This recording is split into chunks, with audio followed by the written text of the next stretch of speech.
शरीर के साथ सातों चक्र कैसे जगाए? हर चक्र जागृत होने पर मनुष्य को क्या अनुभव लाभ मिलते हैं? धर्म और ध्यान। शरीर के 7 चक्रों को जागृत करने का माध्यम है मेडिटेशन। हर चक्र के जागने से खास शक्ति मिलती है। मूलाधार से सहस्रार चक्र तक मानव शरीर में कुल 7 चक्र होते हैं। शरीर के अलग अलग हिस्सों पर ध्यान केंद्रित करके जगाया जाता है इन अंदरूनी शक्तियों को। भौतिक सुख से आध्यात्मिक दर्शन तक सारे लाभ मिलने लगते हैं। इनसे हमारे शरीर में 7 चक्र होते हैं: मूलाधार, स्वाधिष्ठान, मणिपुर, अनाहत, विशुद्ध, आज्ञा और सहस्त्रार। कोई व्यक्ति यदि नियम अनुशासन से प्रयास करे, हर दिन एक विशेष चक्र को जागृत किया जा सकता है, जिससे हमें ऊर्जा प्राप्त होती है। हम अगर इस ऊर्जा का ठीक प्रबंधन कर लें तो असाधारण सफलता भी आसानी से प्राप्त कर सकते हैं। सामान्यतः हमारी सारी ऊर्जा मूलाधार चक्र, कामेंद्रियों के ऊपर होती है। योगीजन ध्यान के माध्यम से मूलाधार में स्थित अपनी ऊर्जा को सहस्त्रार तक लाते हैं। सांसों के नियंत्रण और ध्यान से इस ऊर्जा को ऊपर खींचा जा सकता है। जैसे जैसे हम ऊर्जा को एक एक चक्र से ऊपर उठाते जाते हैं, हमारे व्यक्तित्व में चमत्कारी परिवर्तन दिखने लगते हैं। पहला चक्र मूलाधार चक्र है। मूलाधार चक्र के स्वरूप के बारे में बात करते हैं। मूलाधार चक्र को शक्ति का केंद्र कहा जाता है। मूलाधार या मूल चक्र प्रवृत्ति, सुरक्षा, अस्तित्व और मानव की मौलिक क्षमता से संबंधित है। ये केंद्र गुप्तांग और गुदा के बीच अवस्थित होता है। हालांकि यहाँ कोई अंतःस्रावी अंग नहीं होता। कहा जाता है कि यह जनेंद्रिय और अधिवृक्क मज्जा से जुड़ा होता है और अस्तित्व जब खतरे में होता है तो मरने या मारने का दायित्व इसी का होता है। इस क्षेत्र में एक मांसपेशी होती है जो यौन क्रिया में स्खलन को नियंत्रित करती है। शुक्राणु और डिंब के बीच एक समानांतर रूपरेखा होती है जहां जनन संहिता और कुंडलिनी कुंडली बना कर रहता है। मूलाधार का प्रतीक लाल रंग और 4 पंखुड़ियों वाला कमल है। इसका मुख्य विषय काम, वासना, लालसा और सनक में निहित है।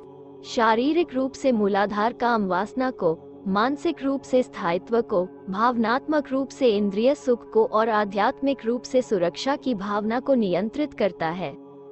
मूलाधार चक्र की प्रवृत्ति काम प्रधान एवं सिर्फ देह तक ही होती है।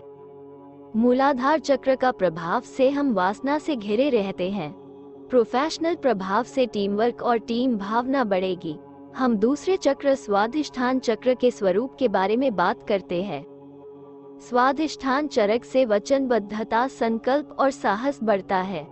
स्वाधिष्ठान चक्र त्रिकास्थी, कमर के पीछे की तिकोनी हड्डी में अवस्थित होता है और अंडाशय के परस्पर के मेल से विभिन्न तरह का यौन अंतःस्राव उत्पन्न करता है जो प्रजनन चक्र से जुड़ा होता है।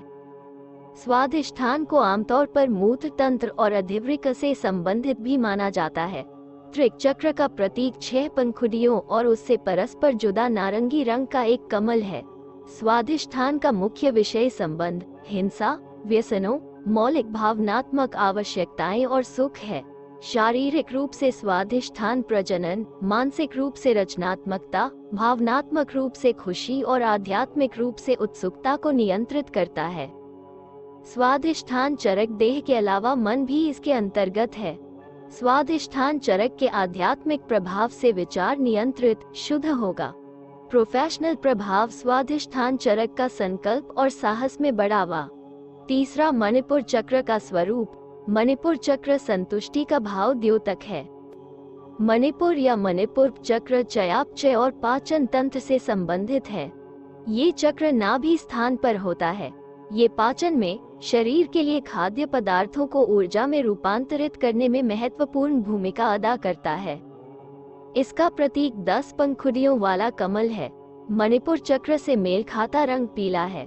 मुख्य विषय जो मणिपुर द्वारा नियंत्रित होते हैं, ये विषय है निजी बल, भय, व्यग्रता, मत निर्माण, अंतर्मुखता और सहज या मौलिक से लेकर जटिल भावना तक के परिवर्तन। शारीरिक रूप से मणिपुर पाचन, मानसिक रूप से निजी बल, भावनात्मक रूप से व्यापकता और आध्यात्मिक रूप से सभी उपादानों के विकास को नियंत्रित करता है। मणिपुर चक्र की प्रवृत्ति हृदय को देखना। आध्यात्मिक प्रभाव में कभी कभी विचार शून्य होंगे। प्रोफेशनल प्रभाव में नेतृत्व क्षमता बढ़ेगी। चौथा, अनाहत चक्र का स्वरूप। अनाहत चक्र जागृत होने से भय और तनाव दूर होता है। अनाहत या अनाहत पुरी या पद्म सुंदर बाल्य ग्रंथि से संबंधित है। ये सीने में स्थित होता है। बाल्य ग्रंथि प्रतिरक्षा प्रणाली का तत्व है। इसके साथ ही यह अंतःस्त्रावी तंत्र का भी हिस्सा है। यह चक्र तनाव के प्रतिकूल प्रभाव से भी बचाव का काम करता है। अनाहत का प्रतीक 12 पंखुड़ियों का एक कमल है। अनाहत हरे या गुलाबी रंग से संबंधित है। अनाहत से जुड़े मुख्य विषय जटिल भावनाएं, करुणा, सहृदयता, समर्पित प्रेम, संतुलन, अस्वीकृति और कल्याण है। शारीरिक रूप से अनाहत संचालन को नियंत्रित करता है। भावनात्मक रूप से अपने और दूसरों के लिए समर्पित प्रेम, मानसिक रूप से आवेश और आध्यात्मिक रूप से समर्पण को नियंत्रित करता है। अनाहत चक्र की प्रकृति आत्मा से जुड़ी होती है। आध्यात्मिक प्रभाव से मन प्रसन्न रहने लगेगा। प्रोफेशनल प्रभाव मानवता और ईमानदार आएगी। पांचवा, विशुद्धि चक्र का स्वरूप। विशुद्धि चक्र वाणी में प्रभाव देता है। ये चक्र गलग्रंथि, जो गले में होता है, के समानांतर है और थायराइड हार्मोन उत्पन्न करता है, जिससे विकास और परिपक्वता आती है। इसका प्रतीक 16 पंखुड़ियों वाला कमल है। विशुद्ध की पहचान हल्के या पीलापन लिए हुए नीले या फिरोजी रंग है। यह आत्माभिव्यक्ति और संप्रेषण जैसे विषयों, जैसा कि ऊपर चर्चा की गई है, को नियंत्रित करता है।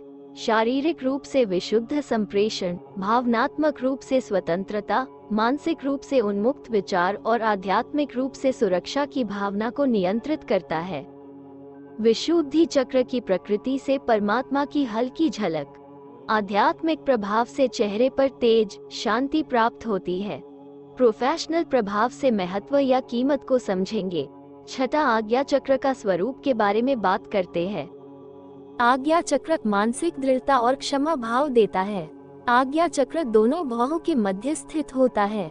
आज्ञा चक्र का प्रतीक 2 पंखुड़ियों वाला कमल है और यह सफेद, नीले या गहरे नीले रंग से मेल खाता है।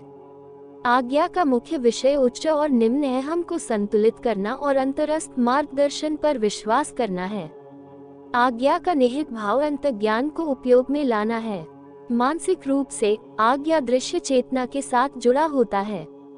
भावनात्मक रूप से आज्ञा शुद्धता के साथ सहज ज्ञान के स्तर से जुड़ा होता है।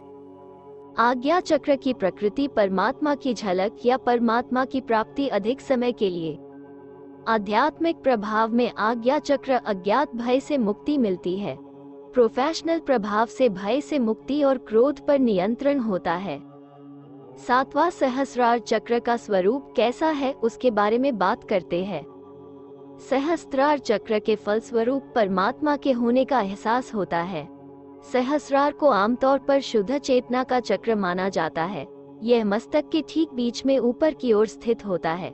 इसका प्रतीक कमल की 1000 पंखुड़ियां हैं और यह सिर के शीर्ष पर अवस्थित होता है। सहस्रार बैंगनी रंग का प्रतिनिधित्व करती है और यह आंतरिक बुद्धि और दैहिक मृत्यु से जुड़ी होती है।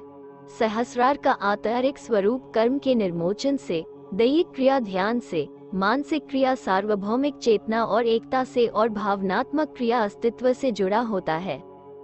सहस्रार चक्र की प्रकृति अनुसार मनुष्य सभी प्रकृति और जीवों में परमात्मा की झलक पाने लगता है। यही से परमात्मा और परमानंद की प्राप्ति होती है।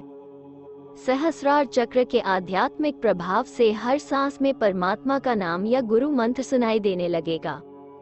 प्रोफेशनल प्रभाव में आप शांति के सारी सफलता की सभी सीढ़ियों को पार कर जाओगे। अब बात करते हैं कि सभी साधकों की कुंडलिनी जागृत क्यों नहीं होती, उनकी रुकावटों का सामना क्यों करना पड़ता है, इसके पीछे क्या कारण हो सकता है। तो जानिए इसके पीछे क्या कारण है। पूर्वकृत कर्मों के प्रभाव के कारण कुछ ही लोग अच्छे खिलाड़ी, अच्छे गणितज्ञ या अच्छे गायक बन पाते हैं। उसी प्रकार कुछ ही लोगों में कुंडलिनी जागृत हो पाती है। पहले के कर्म या साधना को छोड़कर इसका कोई कारण नहीं है। इस संबंध में रामकृष्ण परमहंस के जीवन के एक प्रसंग का उल्लेख करना प्रासंगिक होगा। वो ये है कि उनके संपर्क में आने के कुछ दिन बाद जब नरेंद्र, भावी स्वामी विवेकानंद, इस बात के प्रति आश्वस्त हो गए कि परमहंस जी धर्मलाभ प्राप्त करने के इच्छुक लोगों का कल्याण कर सकते हैं, तब वे ऐसे लोगों को प्रयत्न करके परमहंस जी के पास लाने लगे जो उनकी दृष्टि में धार्मिक थे। किंतु परमहंस जी बहुधा ऐसे लोगों से बातचीत तक नहीं कहते थे और मुंह फेर कर बैठ जाते थे। नरेंद्र इस बात पर नाराज होते थे तो परमहंस जी कहते थे, मैं क्या करूं, उसके कर्म ही ऐसे हैं। माँ ने मुझे बताया है कि इस जन्म में तो उसे धर्मलाभ न होगा। उनकी यह बात नरेंद्र को बहुत खटकती थी। वो बहस करते थे कि भगवान मनुष्यों के बीच भेदभाव कैसे कर सकते हैं। परमहंस जी माँ की दी जानकारी का हवाला देकर बात खत्म कर देते थे। वो तो कुछ समय बाद ही नरेंद्र को अनुभव हुआ कि जिन लोगों को वे परमहंस जी के पास लाते थे उनका धर्मानुराग वास्तविक नहीं था और वे वासनात्मक जीवन में सामान्य लोगों की तरह ही आसक्त हो गए थे। सच ये है कि बहुत कम लोग हैं जो सांसारिक जीवन से उठकर आध्यात्मिक लाभ प्राप्त करना चाहते हैं। इनमें से भी बहुत कम लोग हैं जो वास्तव में ऐसी साधना करते हैं। इन लोगों में भी बहुत कम लोग होते हैं जिनकी साधना इस सीमा तक परिपक्व रहती है कि वे इसी जन्म में कुंडलिनी जागृत कर पाते हैं। सही ढंग से जागृत करने वाले तो इन लोगों में भी बहुत थोड़े होते हैं और पूर्णता प्राप्त करने की स्थिति तो बहुत ही कम लोगों के जीवन में आती है। इनमें से भी बहुत से लोगों का जीवन गुमनामी में बीतता है। बहुत कम सिद्ध पुरुष होते हैं जिन्हें उनके कुछ निकटवर्ती सिद्धों या साधकों के अतिरिक्त अन्य लोग सही रूप में जानते हैं। इन कारणों से कुंडलिनी जागरण की स्थिति हमारे समाज में बहुत कम देखी जाती है और देखी भी है तो समझी नहीं जाती। मेरे विचार से यही कारण है कि कुंडलिनी जागरण का अनुभव समाज में बहुत ही कम लोगों को प्राप्त होते हुए देखा जाता है।